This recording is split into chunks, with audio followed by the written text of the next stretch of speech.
Tate Carney. Hannah Johnson. Troy Slavin. Spencer Moore. Tanner Reed.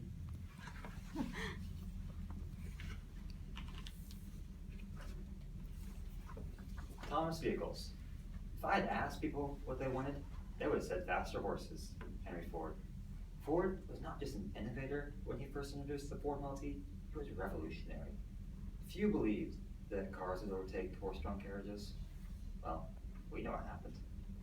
Today, we have fallen into the same predicament. A revolution is in the making. As of August 2016, up to 33 separate companies are working on the development of AVs, from Google to Natomi to all different types of manufacturers. Some think there's going to be a revolution. Some think there won't be. No matter what we think, we cannot stop the force of an uncontrolled revolution. AVs have already been unveiled in Singapore by Natomi. Right now, they have 6 cars and plan to have a dozen autonomous vehicles by the end of the year. The vehicles still need to have a person seated for safety reasons, but the cars are fully autonomous and haven't had a problem yet. According to Caddy Thompson from Tech Insider, the benefits include, but are not limited to, saving time, humanity, and even money. In fact, you can shave hours of time stuck in traffic every year, cut carbon emissions by not pressing them out, and keep more money in your pocket by saving at the gas pump.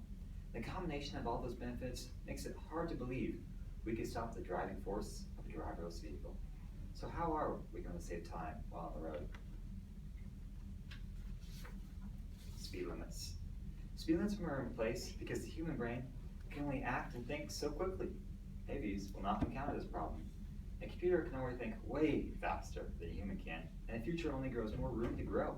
Additionally, stop signs, stoplights are in places so people can say, you go, now I go, now you go. On the other hand, driverless cars will move freely without stopping. They'll just continue to go through the stoplight and they'll just adjust for when needed. One might ask, well, where will all the human drivers be able to operate a road? It's simple, there won't be any. It'll be a slow process. But after time, laws will be created to adapt for the changing world.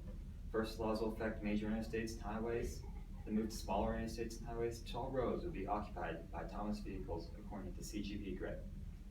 People will still be able to drive cars, just in the same capacity we use horses, for pleasure, not function.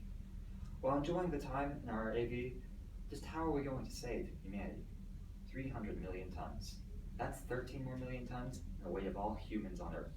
We could save up to 300 million tons of CO2 emissions every year with the transition to autonomous vehicles.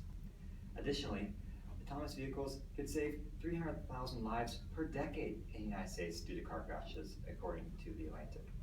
In a like manner, we could put an end to driving while under the influence. Why would you risk driving when you could just tell your car to take you home after your night out?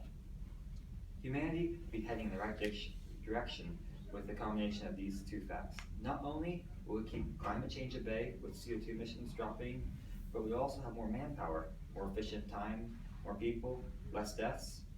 Furthermore, when we get down to the brass tacks, how are we going to give the consumer more money? Money. Who doesn't want more? Save some with AVs. You might think AVs will cost a lot, but projections show autonomous vehicles will be priced reasonably within 5 years. With the adoption of autonomous vehicles, the car industry would drastically change. The insurance companies would go from providing insurance to private consumers to manufacturers.